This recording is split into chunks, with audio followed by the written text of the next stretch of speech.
From Tally to Cali, It's time to wake up. Wake up! Wake up! Warchant.com is your ultimate Seminole sports source. And this is Wake Up Warchant, presented by Corner Pocket Bar and Grill. One ball, corner pocket. Now here's Warchant.com's Aslan Hajavandi. And Corey Clark.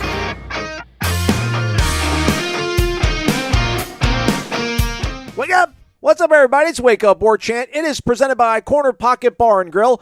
Coming up on today's show, meat, raw deal, ? The Zaxby's Player of the Week, Michael Langston breaking down recruiting, and some leftover Renegade Express. But as we said, this show and every show of late, I don't know, since February, March-ish, has been presented by Corner Pocket Bar and Grill in Tallahassee, Florida. CPTallybar.com is the website. You can check out the orders, or rather you can place your order online over on the website. Corey, how do you feel, not having been at Corner Pocket this past weekend? You feel guilty? Is your life hollow now? No, I was in Tampa for the Lightning game, so I feel like people could understand why I would have missed out. Took Brady and Stephanie to the Lightning game on Saturday, which was really fun. We left Friday. Good times all around. I'm sure it was happening at the Corner Pocket, though, on Saturday night. Bill, the owner's a big Lightning fan. A lot of patrons in there. My man Ed, a lot of patrons in there are huge Lightning fans, so I'm sure it got pretty rowdy when they wrapped that thing. Well, it wasn't like an FSU football game, let's be honest, but I do think some people were excited when they won. Yeah, they will take on the Colorado Avalanche in the Stanley Cup Finals. Tell me, buddy. I've been dissecting this series since Saturday night. Okay. Yeah, I like the Lightning's defense. Yes. I think they would be the first team to win 3 in a row since either the Red Wings or maybe all the way back to Mike Bossy and the Islanders. It's the Islanders. Yeah, okay. Yeah, but they're the first team to make the Stanley Cup Finals 3 years in a row since the Wayne Gretzky's Edmonton Oilers from like 82 to 85. Yeah. I think Messier was on that team. I mean, Correct. that was one of Yari Curry, the whole game. Yeah, man, you know me. I know all this stuff. I know all this hockey trivia. But that's what's crazy about it. I know people will get onto the stuff that matters. Not that Lightning doesn't, but like in the I've been told in the salary cap era that really is remarkable to be this good for this long, like the Lightning have, and to make it hadn't happened in 40 years that a team has made the finals 3 years in a row. So good for them. And my man John Cooper, what a coach! Yeah.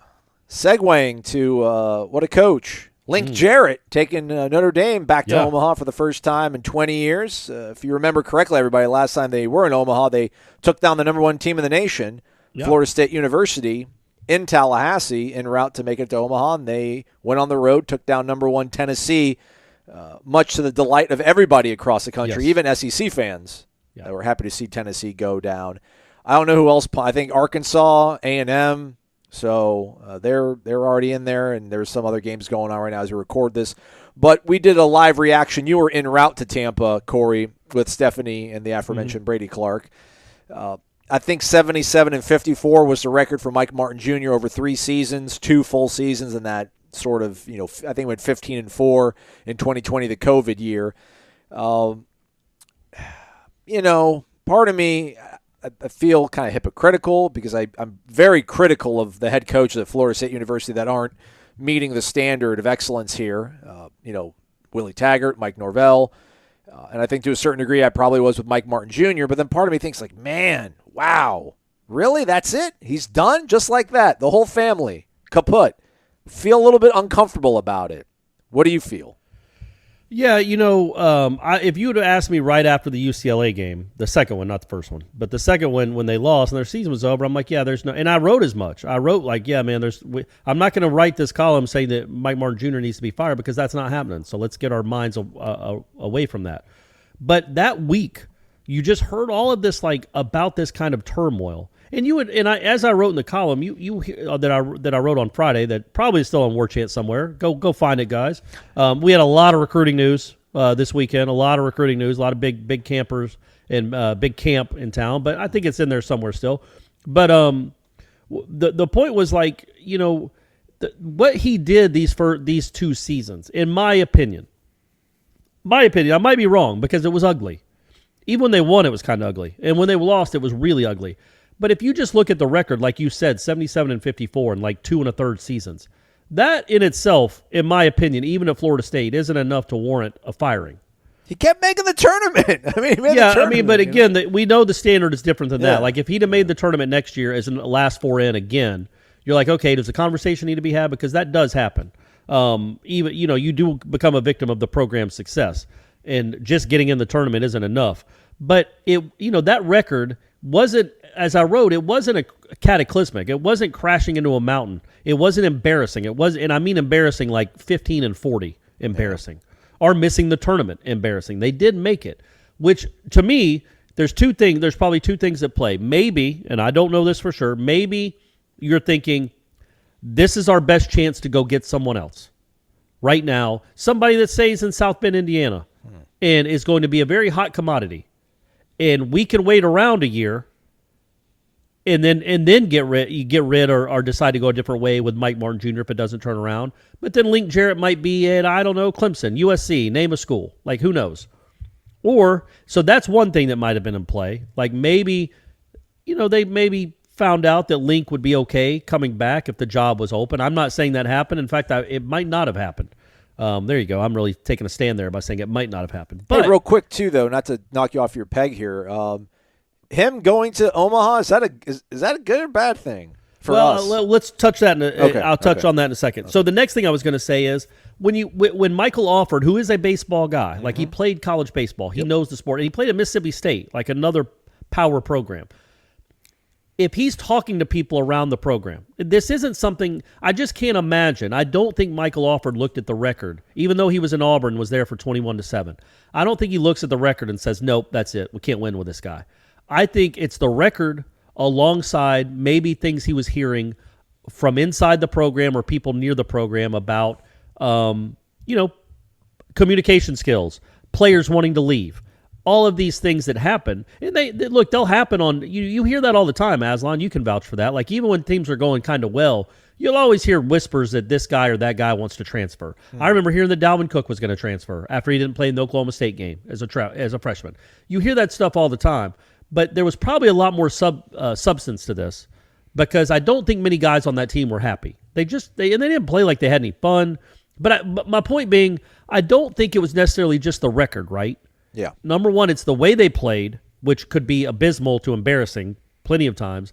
And also probably parents and players having concerns about not only the direction of the program, and there have been some very outspoken parents even on Twitter about the direction of the program and what Mike Martin Jr. was doing it. And no, I don't think you should run an athletic department on the whims of parents.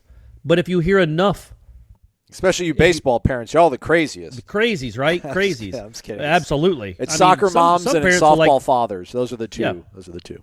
Some parents will even email like a kid's coach why he wasn't even on the All-Star ballot as an 8-year-old. Crazy folks out there, everybody. But yeah, so if you hear that from enough parents and maybe from other people around the program, then you got a problem. Then you might think, okay, well, this isn't working. And why delay the inevitable?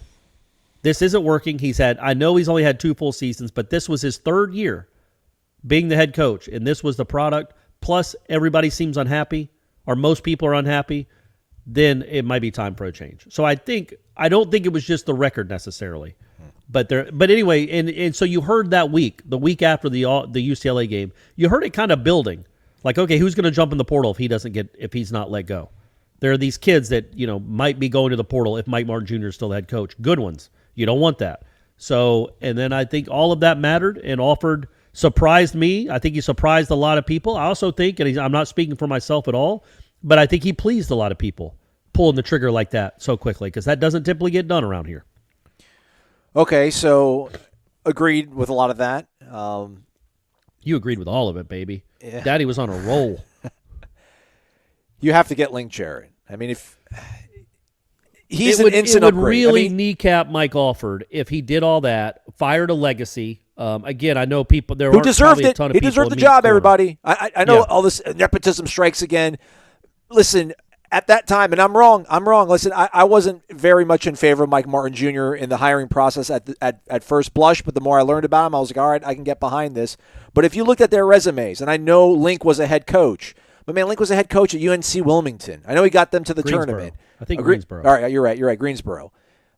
Versus like Mike Martin Jr.'s breadth of development and success at Florida State. That wasn't, I mean, you could say evenly matched, but it wasn't like they turned down, I mean, I don't know, Skip Bertman or something like that, reincarnate. So he deserved the shot.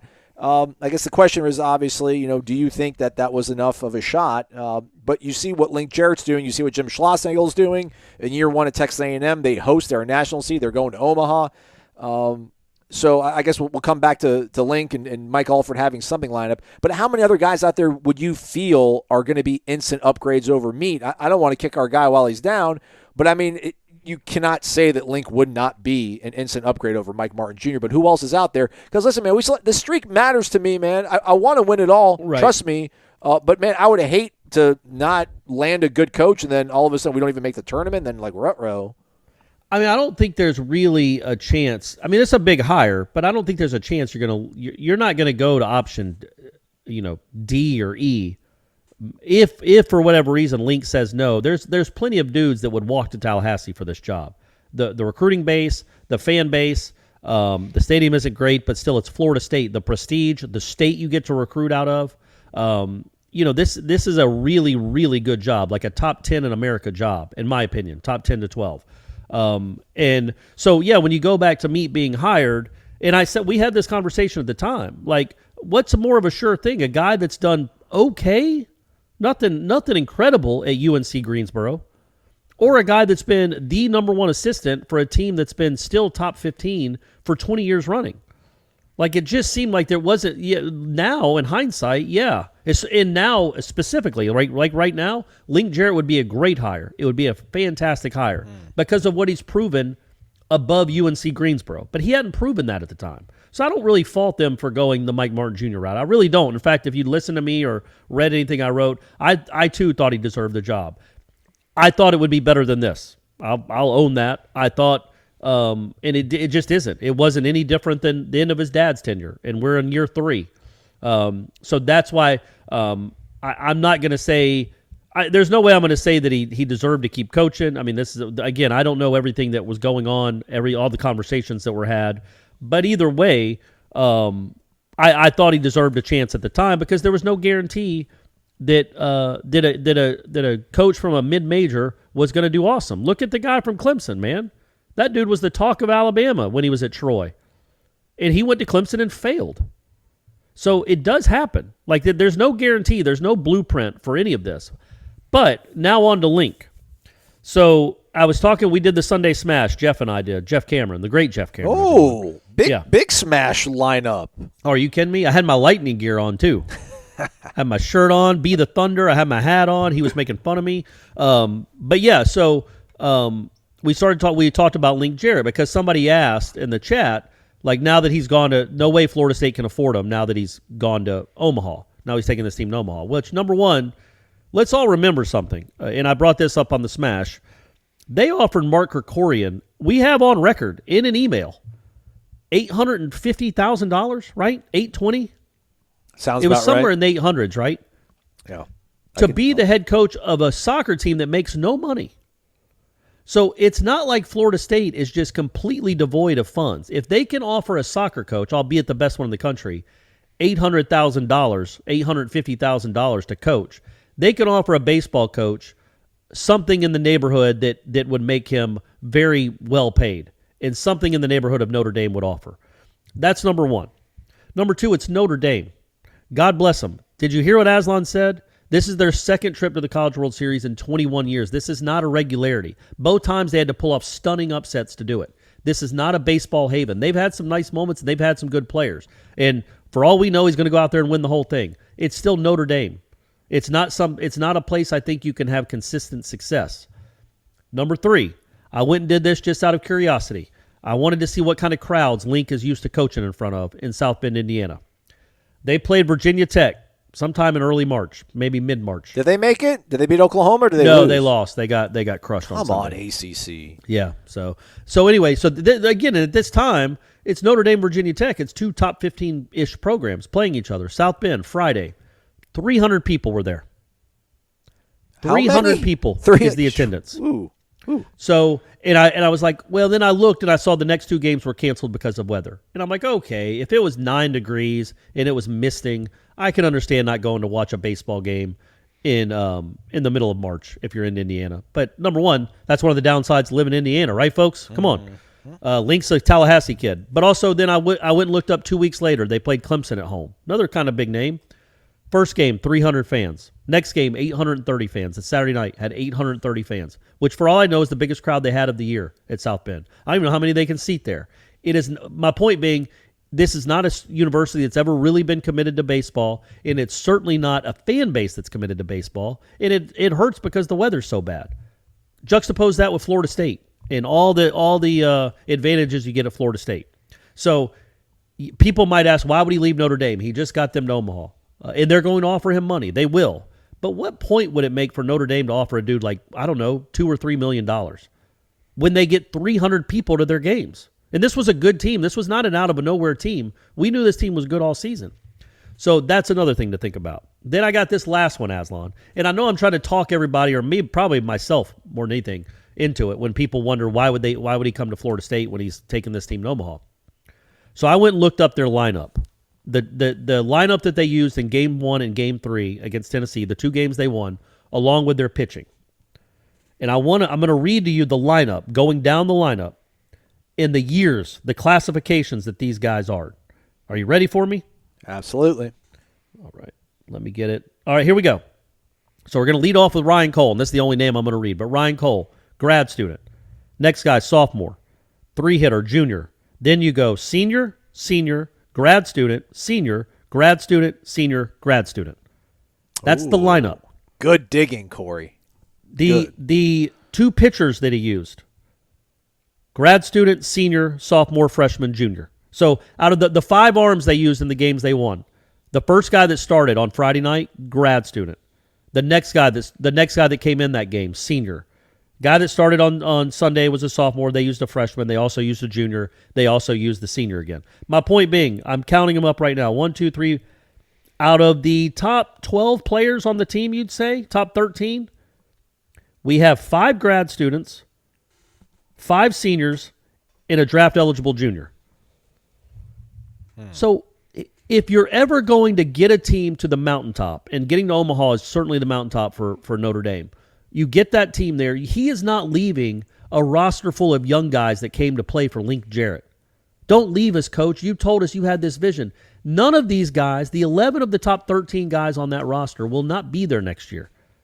5 of them are grad transfers. He didn't recruit any of these guys. He didn't sign any of them. So the point being there, it maybe doesn't hurt as much to leave a program where half the team is leaving with you.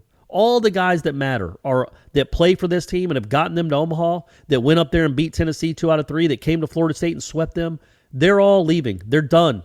Their eligibility is over. So what better time to leave to go home? Because it is home, I made everybody. my point. It's not just he's an alum of here. He's actually from Tallahassee, too. Yes. Yeah. Just to correct the numbers for Mark Krikorian, he was going to be average of $510,000 was the first offer, which is $100,000 more than the next highest paid coach. He came back with $775,000. Then Florida State was like, "We'll give you $575,000 for a 1 year, but with bonuses, he could have got maybe up to $800,000." Then he was like, "All right, how about just a 1 year deal?" And they're like, "We'll give you $640,000." He said he wanted $750,000, and that was the end of it. Okay, look, guys, so I want you to understand, even though I got that salary for Krikorian dead wrong, like by hundreds of thousands of dollars, like by 30% I missed it, I nailed the lineup for Notre Dame. Yeah. I nailed that. I did some real research there. I just didn't go off the dome. I did some real research. But, yeah, so you're offering – and look, Lonnie. Look at Lonnie. Lonnie could make upwards of $650 with incentives, and she'll hit a few of those, we know. She can make upwards of $500,000, $600,000. In these sports, again, I have to stress, don't make money for the school. They don't make any money for the school. Baseball, when it's going well, can make some money. Yeah. I mean, you can get 6,000 people to one of those games, 7,000 people to one of those games. You can get 18,000 for a series. That's money. That matters. That can matter. So it's worth a little bit more. The juice is worth a little bit more of the squeeze there. In my opinion, But the point being, I don't think they're going to shy away from making a competitive offer. But Notre Dame can always pay more than Florida State. We always understand that. The matter is, does Link Jarrett want to keep coaching at Florida State or Notre Dame? I'm sorry, for a couple 100,000 more, maybe 300,000 more, or does he want to come back to his home city where he was born, in his alma mater where he played in College World Series, and try to get this thing back to prominence? I think they have and again, I think it's the fact that, man, okay, say you sign a 6-year deal at Notre Dame for $2 million a year. That's awesome. Good for you, Link. You deserve it. You're a really good coach. You still are going to be coaching in front of 300 people. Yeah, but as long as you get to Omaha in front of 17,000 people, but it's not. I guess, but I mean, you see these. these games in the SEC. But you've been nitpicking about the attendance of Florida State of late. It's better than 300, but I mean, do we think maybe a new coach will help juice some of that up too? Absolutely, I do. I think this guy, if it's Link specifically, I think he has kind of an energy about him that will excite some fans. And yeah, I do think they'll. I mean, it'd be nice, man, if Florida State could do something to make it student friendly. I don't know what, but I see these. I don't know, man. I just see these games in these super regionals, and there's students everywhere. Yeah.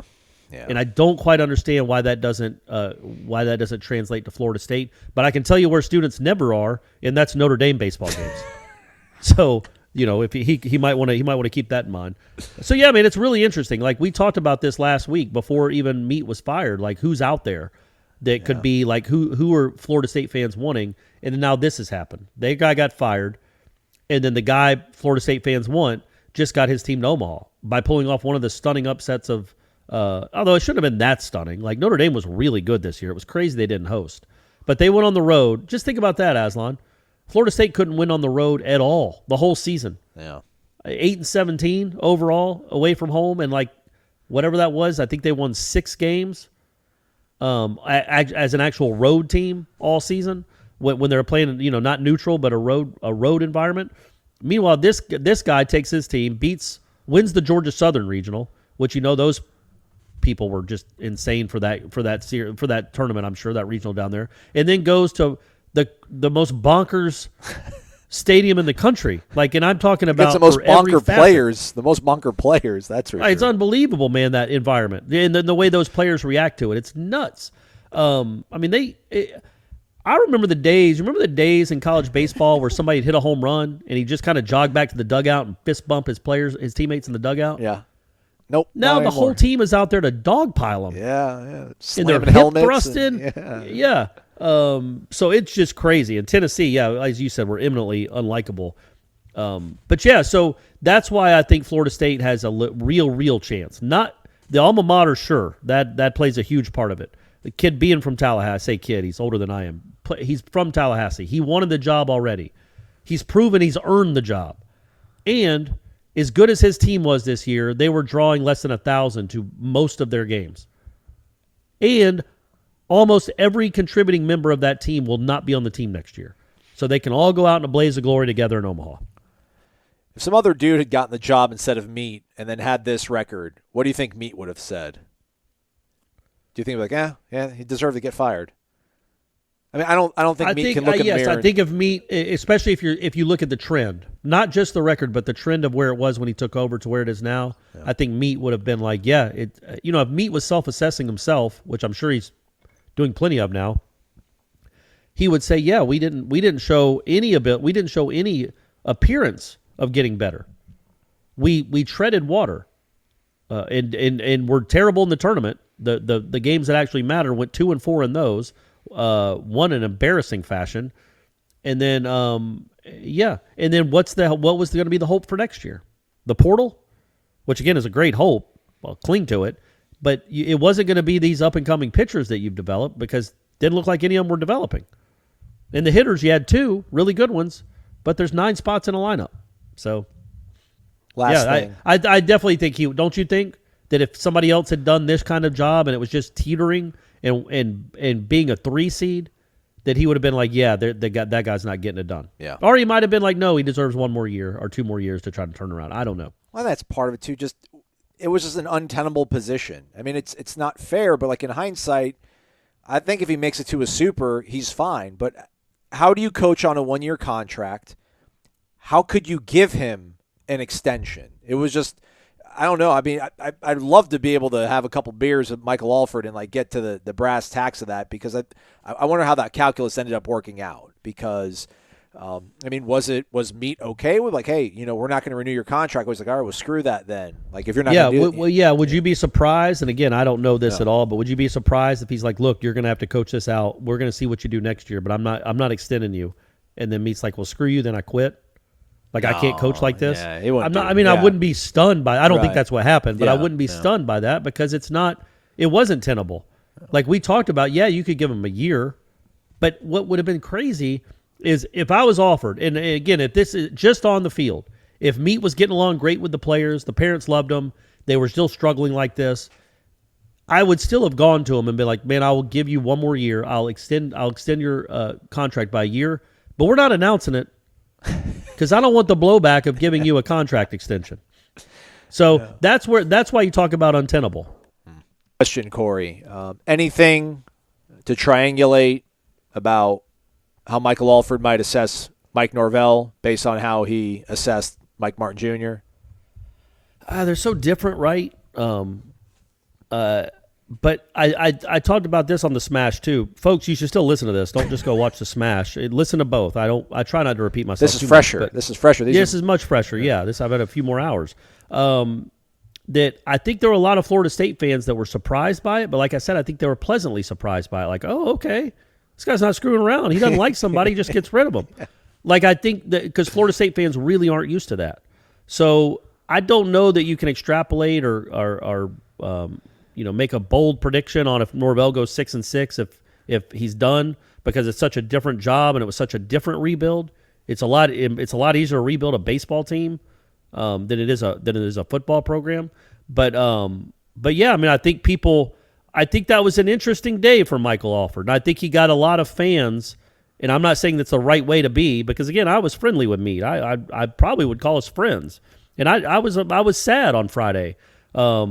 Just for him and his family, and I love his dad, and that had to be a really sad day and a sad phone call and to his dad, and nobody wanted Florida State to win more than Mike Martin Jr. Man, he'd been a part of that program forever, and so in every different capacity, from like dugout bat boy to player to assistant coach to head coach, he had done it all, and for him to get let go so unceremoniously like that, that's a sad day. I'm not saying it's the right or wrong decision, but it's the sad day, and I forgot where I was going with that. But I do think that Michael Alford, him like rolling right in, he's been on the job less than a year, and so many people think this is a nepotism school. Nobody will ever fire Meat, and then he goes and axes them.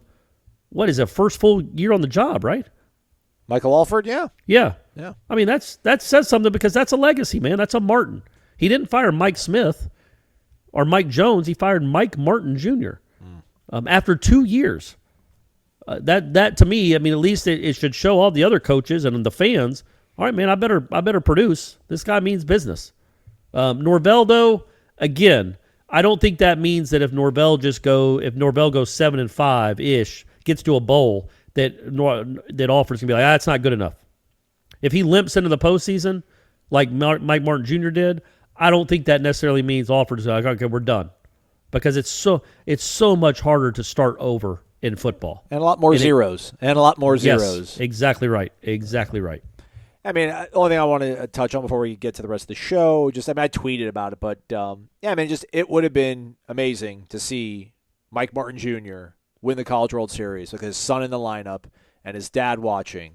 Right. I wanted that, man. Like, I really, I want to see this program win a College World Series. If it would have been him winning, it just would have been so magical. It would have been the coolest thing. It really would have, and we were robbed of that opportunity now. But I guess a fair counter to that is, did it seem like it was close or getting closer? Well, I mean, look at Ole Miss was the last team in, and they're going to Omaha. Like, go figure, But yeah, he had opportunities, I guess you could say. It's crazy. I mean, did they win the first game of their regional last year too? It's like they win their first game, and then they lost. That one they lost because of a bad throw in the 8th with the kid with the torn ACL. Yeah, they fired the kid too for the throw. Yes. So and then this one, it was not that close. That second game, no. Yeah, they win the first game, then they've lost the next. They only win on Fridays in regionals.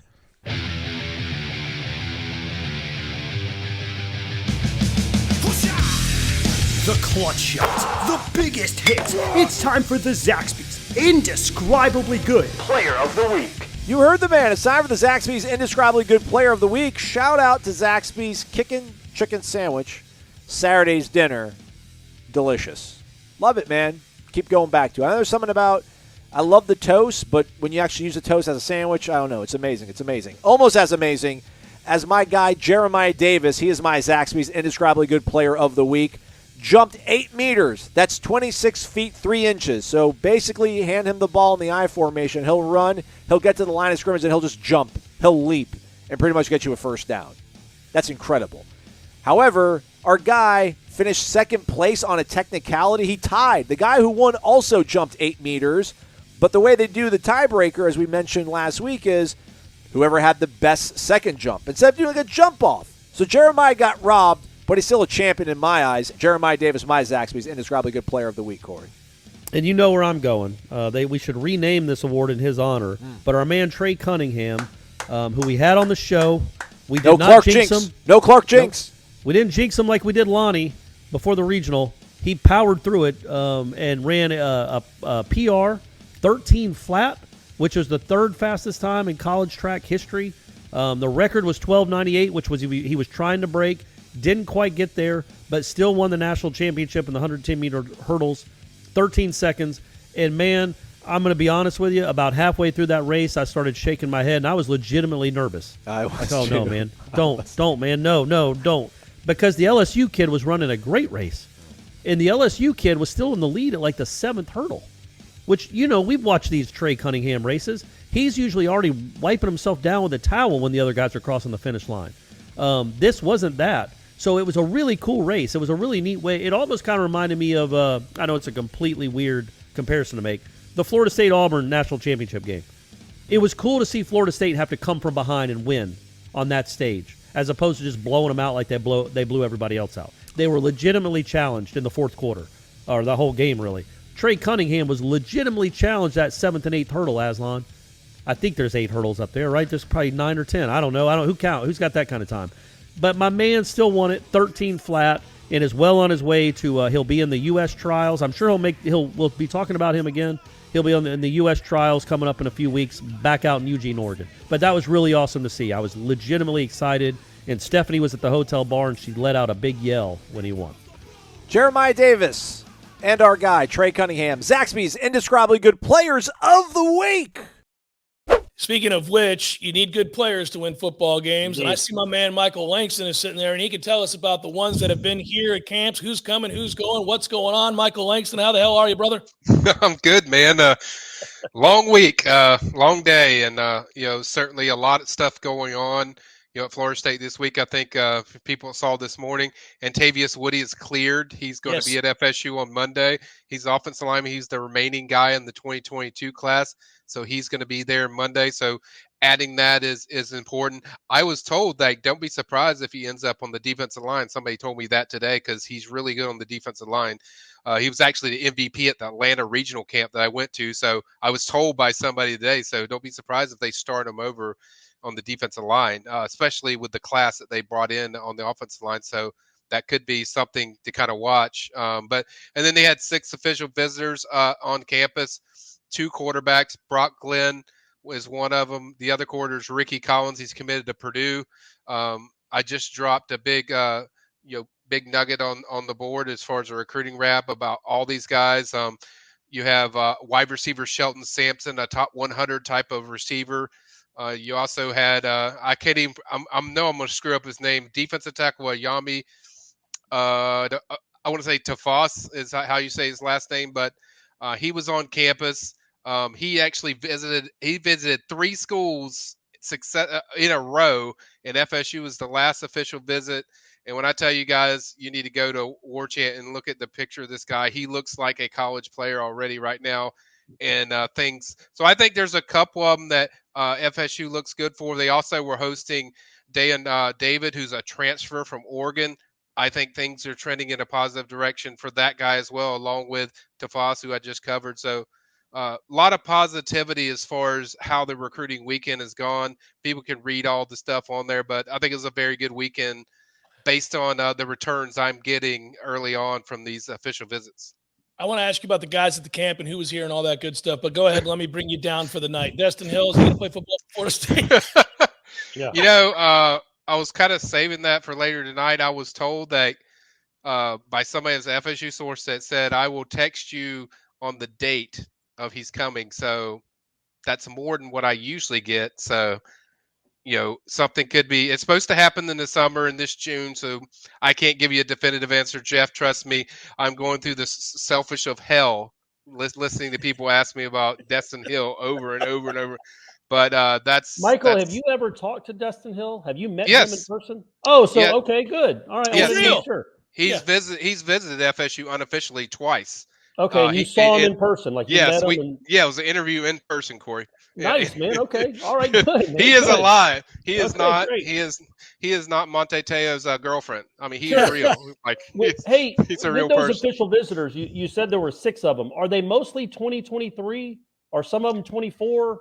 No, you can't take an official if you're 2024. But So these they're are all up and coming seniors then. Yeah, one of them was supposed to be 2023, but the guy I just mentioned, Tafas, the defensive tackle, I found out today he's actually going to be a 2022, so he can be in this class coming up. Oh, okay. So he could be here next Wednesday, from what I was told. So but he's the guy that they really targeted. Odell's build a relationship, kind of all that stuff, and they did a tremendous job this weekend. But he's a guy that could be added to that 2022 class that I talked about being wrapped up, and it might not be technically wrapped up. He might be a new addition. Michael, whenever I ask you questions, I come at, first of all, I want to defer to your expertise in this realm every time, and I mean that seriously. Secondly, I always want to come at it from the standpoint of I'm listening or watching this show, and I understand recruiting is the lifeblood of a program, so I want to know we got good players, but I also hear things like how important are these camps, and the quality of player that comes to visit says a lot about the quality of the staff and the job they're doing, forming relationships and things of that ilk. So I am asking you a big picture question here. Are they doing a good job of getting some of the bigger names, better players in the top 100, top 200 in the country to come and be at these camps, to meet, greet, build relationships so that they have a shot that if this season turns out the way that they hope it does, 8-9 wins, something along those lines, they can finally gain some momentum in recruiting? Because the truth is, Michael, I think a lot of our fan base looks at this group and says, kind of half-stepping in recruiting, guys. There may be a lot of reasons for that, but we're not elite, and we're not bringing in big-time players right now. Good, this 3-star likes us. Maybe this borderline 4-star likes us. It's a long-winded question, but give us the big-picture view of how this staff is doing for things like this where they have guys on campus. Are they getting some better names?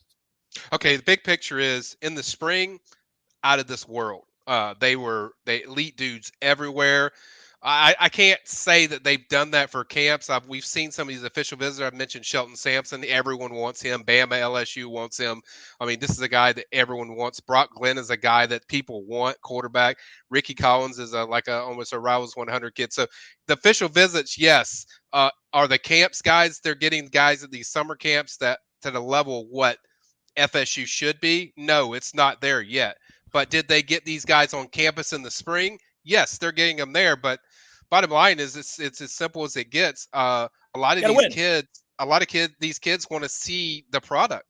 You know, it's not that they don't believe in everything, Norvell's telling them and talking about and all this stuff, but they want to see the product on the field. They want to see them win, as you just said, Jeff. And that's kind of, there's not a pause. It's more of, hey, I want to see them. I mean, if they go into New Orleans and let's say they win that game, hell, you're going to have guys lined up left and right for official visits. I'm probably going to be so busy, I'm not even going to be able to talk to Ira.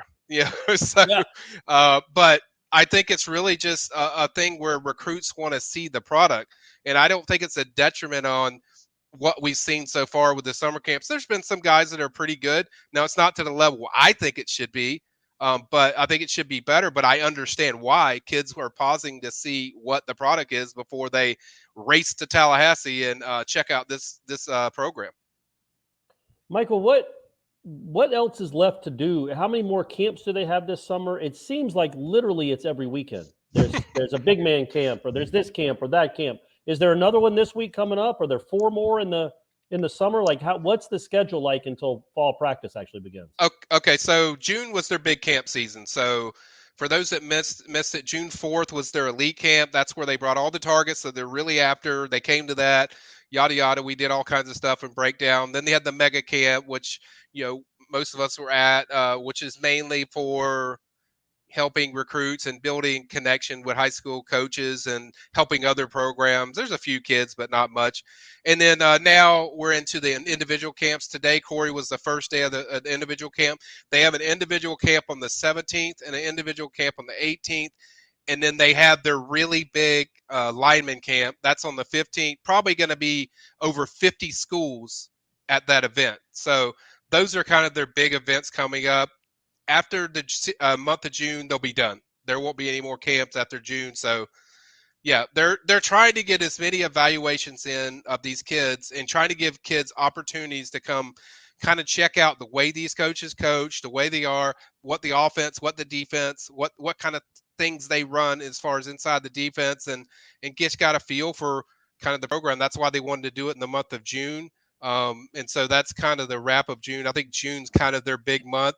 At the end of the month, they're going to host 9 official visitors on June 24th weekend. So I think June is kind of what they're pushing for, to go into that with some momentum into the regular season. Picked up 2 commitments, one yesterday from a JUCO defensive end, and then another from a DB that was at the elite camp, Quindarius Jones. So you could tell what these camps are for, to evaluate as many guys as they can, because let's face it, Jeff and Corey, they have to get on guys early until the product starts equaling out so they can use their product of what is an advantage. Right now, their product is not an advantage. So at the end of the day, look, I could ask you specifically about telltale signs that it's turning the corner because this recruit or that recruit is interested in Florida State, and by rights, given that he's a 5-star, he ought not be. But that's not going to work, because the truth is nobody's going to believe anybody ever since Travis Hunter. They're going to have to see, A, Florida State win some football games in which you can broaden the pool of players to choose from that are really talented and have a chance to change your program, and B, they're going to have to win some games so that people see that the product is getting a lot better. And then C, they're going to have to win some games so that people realize, at the end of the day, all the guys they get here, all the players that they're building relationships with, it's very important, but it's only important and can be cashed in upon if you win some damn games. And in particular, Michael, would you not agree with this? They've got to win early, especially with the way things are sped up now in recruiting. So at the end of the day, you lose to LSU and Louisville, they're done dealing. They're not going to get any momentum. It's over at that point. Yep, and the thing is, we've seen this 4 years straight. They've lost their season opener. 4 years, you have no momentum. Last year was just the worst. I've been born and raised in Tallahassee. That's the worst I've ever seen. Just a start to a season. Michael, I'd like to correct you real quick if I can. It's been 5 years. Okay, 5 years. Yeah. That's even worse. Yes. Yeah, that's even worse. So 5 straight years, not winning your season opener. So, yeah, you got to win. You got to build some momentum early. Obviously, I can say this, that Miami win really catapulted them to kids taking notice. Like, okay, these guys are flashing to me now. I see this. But they still have to win, and kids want to see a more consistent product. I think we're good. Michael, guzzle that water. I've got it, man. I'm telling you. You've earned it, Michael. You've earned it. Appreciate it, guys. But, I think the general message is, kids just want to see the product. And you can tell that recruits want them to be good because they keep hitting me up like, hey, what do you think, Mike, they're going to be like this year? Because they really want them to be good. Because it's that's the cachet, Mike. Listen, that's why Florida State always has an advantage over a lot of other schools if they can just get their blank together, right? Yep. Because we see this all the time. This is true of all big-time college football programs that have real cachet in the history of the game, right? Like, go all the way back. I use Oklahoma as an example after they were just disastrous forever, and then Bob Stoops walks in and goes, okay, this place is historical. This place has won a ton. What came before you is legendary. He tapped into that and then won some games, and like that, they took off, and they became annually powerful yet again. Jimbo Fisher did that here, right? Like, if you could just get it moving in the right direction, kids know that Florida State is one of the most prolifically dominant college football programs of the last 50 years. They just need to see evidence that they're on the way back to that soon. And I would even go a step further than that, Jeff. It's like he's done something that I didn't even see Jimbo do with recruits. Like he connects with them personally in a way I haven't seen anybody do probably since Bobby. But you got to win. Like guy can like you all at once. So he does. I mean, I've had kids that are leans towards Alabama. They would go on FSU visits and they're like, I have never seen anybody that connects you in a genuine way personally. That I want these guys to be good. Basically, I want these guys to win because if they win, hell, man, I got a hell of a decision to make because I love this place. Yeah, so, I think, it seems like, just listening to you, Michael, that a lot of these guys almost want to commit to Florida State, but they can't commit to a team that's had 4 straight losing seasons. You can't. That's hard to do. So just give them ammo. You know, Mike seems like a really good recruiter, and if he had a good program with won a lot of games, it might take off. It might literally take off.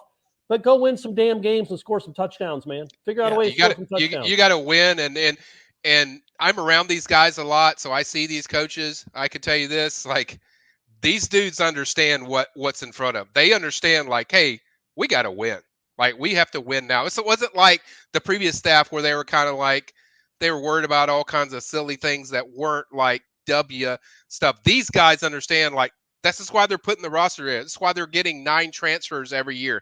Like, we have to win now because if they don't, it's just going to fall apart because eventually the time capsule is going to run out. Oh, and and I'm glad they know. It's of paramount importance there that they understand that you can't be out here half-stepping. Everybody knows we're all, even the most fair-minded amongst us, understand that enough time has elapsed that you have got to take a leap forward this season. You can't be out here 6-6, 5-7 again. Nobody will believe in you. And at that point, as I've said on my show, this show, any show I could be on, they're dead men walking. They have to understand that. I hope that sense of urgency of which you speak is present every day. I think it is. Yep. We saw it in spring, Corey. You see the way that Norvell is coaching. No detail overlooked. Obviously, the energy is always there. All coaches get it. At the end of the day, you could be the nicest guy in the world. Like you said, Michael, you can connect with people. You can work hard. You can care about the kids. You can be upstanding. If you lose, go pound sand, man. That ain't going to get it done. I don't care how nice you are or how much of a relationship you have with a player. This product is sorry. So, yeah, you got to see something. You got to win, and you got to give them something to grasp onto. You got to give these kids and their families and even the boosters and people that support FSU, you got to give them something to grasp onto. Beating Miami every once in a while is not going to cut it. You have to consistently show a program like the standard is the standard. You guys talked about baseball. It's the same thing with football. The standard is what it is. And if you don't meet the standard, nobody's going to believe in it. Nobody wants to be here. Amen. Amen. Good work, Michael Langston. Have a good night, man. Go enjoy yourself. Be well. Thank you, bud. Wrapping it up, Renegade Express will do a full show of it later this week, but these are the leftovers. Our guy Eric from Cincinnati, now Eric from Tallahassee, basically asking for us to put together an FSU football team with a mixture of past and present players with us as the head coaches, and we get to pick our colleagues as assistant coaches. This would take too long, though, Corey, so how about this? If I gave you the option of you could either pick your team of like the best Florida State players versus mine or whatever, would you rather have players from the 70s and 90s or players from the 80s and 2000s? Yeah, the 80s and 2000s, because that still covers – there's some really, really good players in the 2000s, even though those teams weren't great. No. Does that include like 13 too? No. Just 2000 to 2010. Yeah, you're still talking about like Lawrence Timmons and Leon Washington and Anquan. Yeah. You're going to be – and even to get Ponder. Ponder sneaks in there. So, yeah, I think I do 80s and 2000s. Okay. Shout out, Eric. Appreciate the question, man. Although I put a little bit of spin on it. He said to enjoy the hockey game, which you did enjoy, correct? I did enjoy. We had a really good time. It was a lot of fun. Okay. Primetime 92. Hey, guys. 2 questions. First, any advice for turning 30? Oh, jeez. Enjoy it. Enjoy it. Mobility exercises, Primetime 92. Focus on mobility over strength. Be able to move, be fluid, be water. I would say the biggest problem I've had with getting old is the stomach and the indigestion stuff. Just nobody really tells you to like maybe like when you think about your diet and you want to control your diet, I always assumed it was just a weight thing. Like, but it's also like what it's doing to your insides. Even if you run a lot, if you're eating crazy, awful food, eventually it's going to catch up to your insides. So I would say watch what you're putting in your body and try to maybe limit it to, 1 Diet Coke a day and not 7 like I was drinking. To that extent, also understand you're closer to death than you've ever been. That's true. Use your physical. I don't know if you got a full-time job, but if you have health insurance, you usually can go for a physical once a year. Use it, man. Use that. I know you're 30, but stuff happens. Use that. I would also say max out your contribution from your employer if you have a 401k or something. I know the market's really crazy right now. So maybe wait off 6 months, let this thing crater. Hopefully it craters. Hopefully this ends soon. But yeah, maximize that stuff, man. The sooner you start doing that, the sooner you'll be able to retire and go to every, Major League Baseball park, whatever you want to do when you're retired. So there you go. I had one other thing because I saw this question last week, and I'm failing you right now, Prime Time 92. But if I remember it, I'll send you a DM or whatever on Warchant. Congratulations on making it a 30, though. Yeah, there you go. Wait till 40. Wait till 40. Second question: your best golf shot you've ever hit? Mine was the putt at the Jeff Cameron Warchant.com charity golf tournament this past year. Yeah, that that's putt right. Was absolute nails. Like a 70-footer, right? Yeah, sweet. Break, a double break after downhill. Stephanie had gotten it really close, right? Yeah. So you had to one-up her. I've chipped in a couple of times. Oh, all right. So it'd have to be something like, it's crazy. The second time I ever played golf, I went out by myself and played with these 3 randos I didn't know because at this course near my house, if you started at 6:45 at night, you could pay $7 and play as many holes as you could walk before it got dark. So anyway, it's like the second hole. And it's the second time I've ever played, and I specifically remember hitting a 7-iron from 150 to within a foot and a half. And the guy I was playing with was like, "Wow, great shot, man!" And he must have thought I was awesome. Like, "Wow, I'm playing with a great player." And of course, no other shot, really, for the rest of my life, was as good as that one, which was the second time I ever played. I've been chasing it ever since, Aslan. But yeah, I've chipped in a couple of times, which is a fun feeling. NBD. If you went on to would you go on the tour, or would you go the PGA Tour or Live Tour if you had your card right now, Corey? Oh, Live Tour, of course. I like what those guys stand for. I love Greg Norman. Mickelson seems like a really cool guy to hang out with, right? No, that's what but I guess they don't. PGA doesn't control the majors, huh? No. I mean the PGA that will be an issue. The PGA Championship they'll get frozen out of, I'm sure. But yeah, the British Open they won't. Yeah. And then the Masters does their own thing, and then U.S. Open. That's interesting. Let's go to Hawaii. Ralph, Spartan Noles 71. Aloha, guys. How's it? If you allow me, I would first like to extend a well done to Stephanie for her second master's degree. I only have one, and I know how I felt getting that, so I'm sure she is really proud of herself, as we all are. She is. Thank you very much for that, Ralph. We are proud of her. That's right.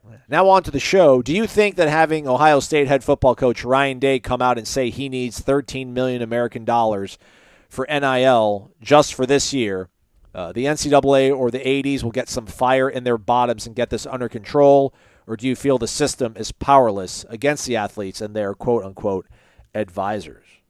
Did he say that? I knew James Franklin came out and was talking about how they needed more money, lots of more money at Penn State.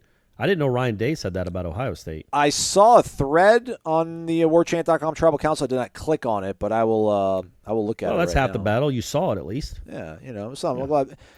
Yeah, he said it. He did say it. He says that on June 2nd, he said he believes Ohio State needs about $13 million in compensation for NIL to keep its roster intact, according to Cleveland.com. Yeah. Wow. That's not even to lure new people. That's just to keep the payroll happy. Good luck. Good luck with that, Ryan. It's Power to the players, everybody. Power to the players. I don't know how else to say it. It's just out of control. It was completely done haphazardly. And now you're in this spot where who knows? Do they really need $13 million? Where are those guys going to go? Like if Ohio State can't afford them, who can? Nobody has more money than Ohio State. So unless the Church of Scientology starts a football team, there's not going to be much more money than what you get at Ohio State. So $13 million just to hold on to a roster. I mean, that's. Who's going to offer? I mean, I don't know. I might be wrong. I guess they could go around the country, sprinkle around the country, and all those kids get $400,000 here, $600,000 there.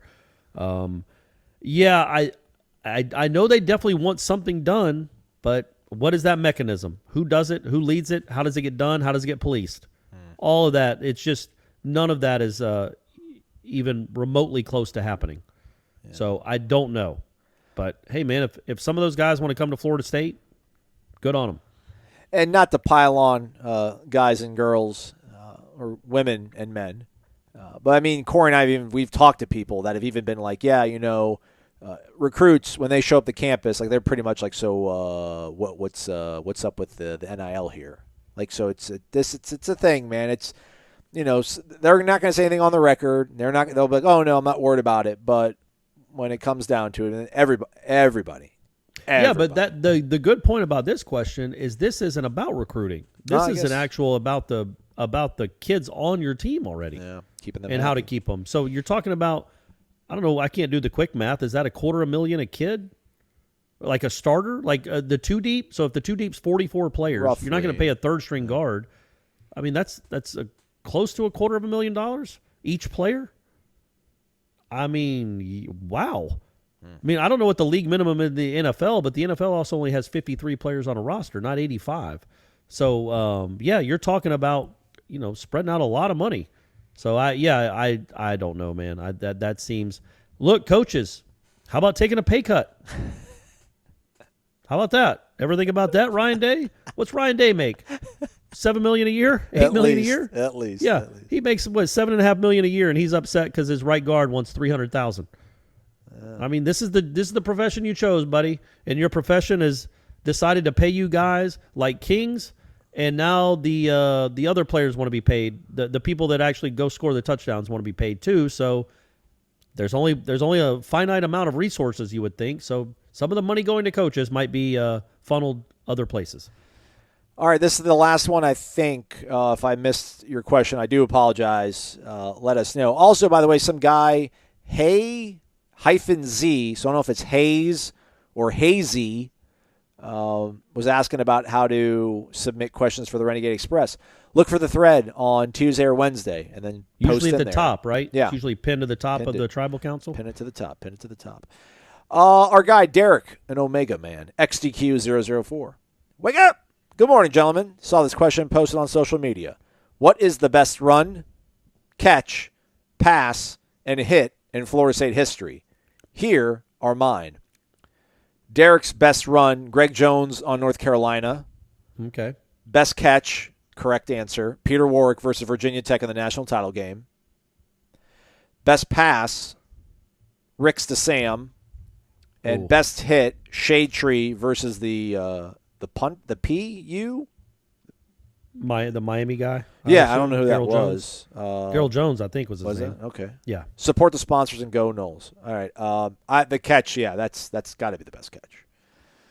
Yeah. I mean, I was trying to think of something that I mean, Kelvin made some. I mean, you go back and watch the touchdown catch that Kelvin had the first drive against Clemson after the turnover. The first touchdown, That's, I mean, pirouetting, he getting a foot like down, 10 feet in the air and then gets his foot down. I mean, that's a crazy, crazy catch.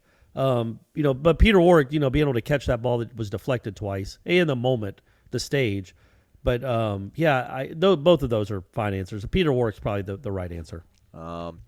Best pass, I would say Winky to Snoop. I mean, shadow of your own goalpost, ball on your hip, absolute dime, 98 yards. I think it's still tied for the. I mean, but we're talking about like anybody listening to this show could have completed that pass. He was open by 30 yards. All right. Well, Chris Ricks' touchdown to Talman Gardner against Miami. I think the last touchdown. He threw an absolute rope back. He did, like the middle of the field, right? Yeah. Yeah, I was going to say, and I wasn't saying that's the wrong answer. I was just saying, like, are we defining it as like the most memorable pass or like the most impressive single pass? It was a pretty throw. I'm talking about the actual like degree of difficulty and the execution of it.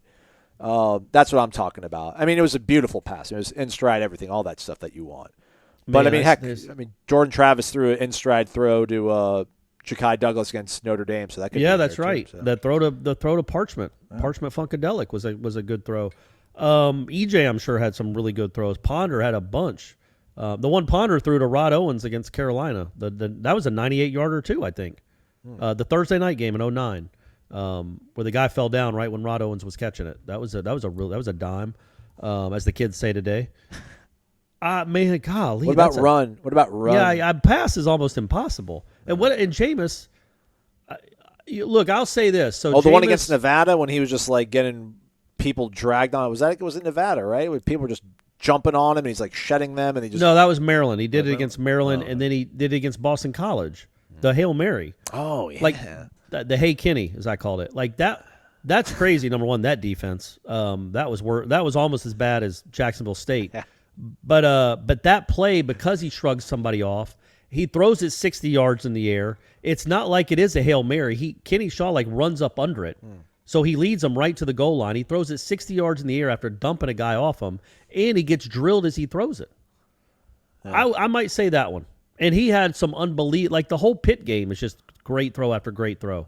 But I might say that one. I'm sure I'm missing a few, but I'm going to say the Hey Kenny in Boston College for the all-time best pass. Okay. Yeah, and the best run? I don't know, man. Like Greg Jones's run against Clemson, I thought in 2002. Yeah, that gets lost in the luster, right? Because of the one against North Carolina. That thing, he carried half the team to the goal, to the end zone. Yeah. What about Peter Warwick against? Can we choose him twice? The one against Louisiana Tech. Oh yes, good call. I mean, that was a doozy. That was a doozy. And then hit. I'm going to say Sanford Samuels on Roscoe Parrish. I mean, didn't Shade Tree always say that the perfect hit would be like an ambulance landing on midfield?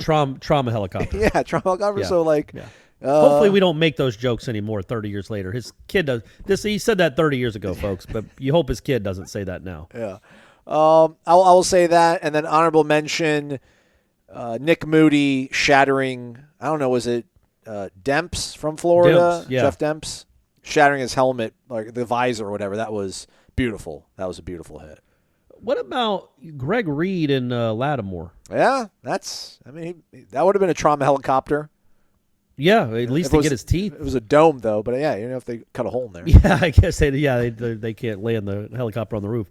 But I was going to say Greg Reed had another hit in 2010 where the quarterback, it was up at Maryland. I was there. The kid made a terrible throw. Greg Reed just does what he's supposed to do. He didn't launch himself. He shoulder-to-shoulder the kid as he was catching it. The ball goes up in the air.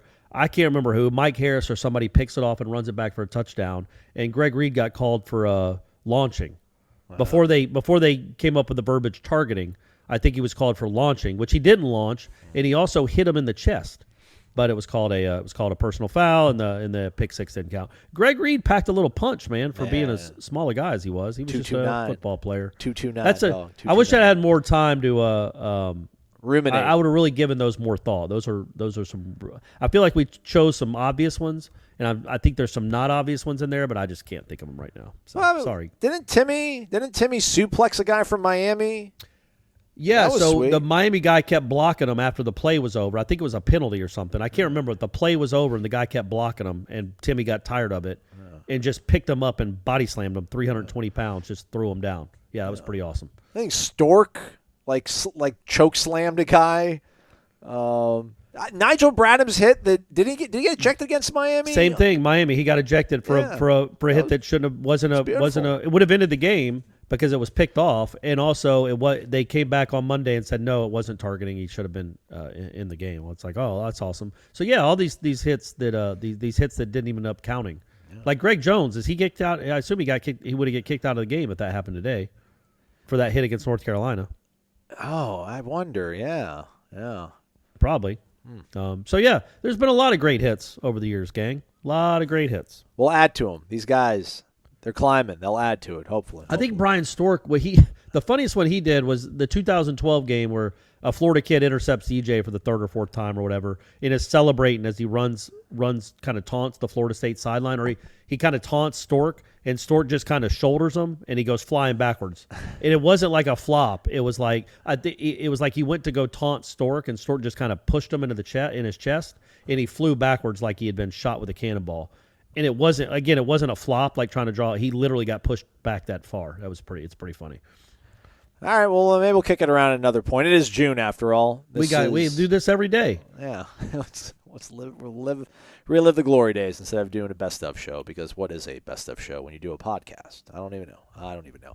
All right, that's a wrap for us. Stay connected to warchant.com, the ultimate Seminoles sports source. We'll drop another show or two of these for you this week, including Renegade Express. So be on the lookout for the thread over on the Tribal Council. And do you think we'll know the next head coach of Florida State baseball by the end of the week, Corey?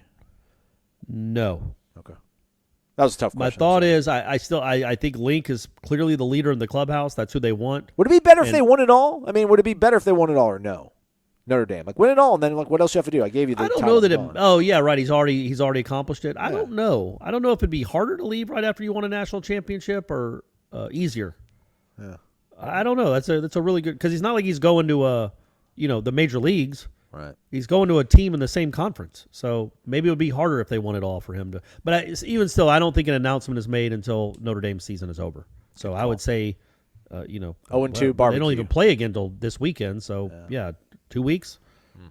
All right, very well. For Corey, I'm Aslan, and shout out to Michael. He was on the Smash with you and Jeff, right? Oh yeah, 15 minutes. We peppered him with questions. Yeah, that's what you guys heard earlier. So thanks to all those guys, and thanks to Jeff too. He was part of the show because he was on the Smash and he's on the podcast with Michael. I'm gonna stop talking. What a long show, but happy Monday, everybody. He's Corey Aslan. Thank you for listening to Wake Up War Chant, presented by Corner Pocket Bar and Grill.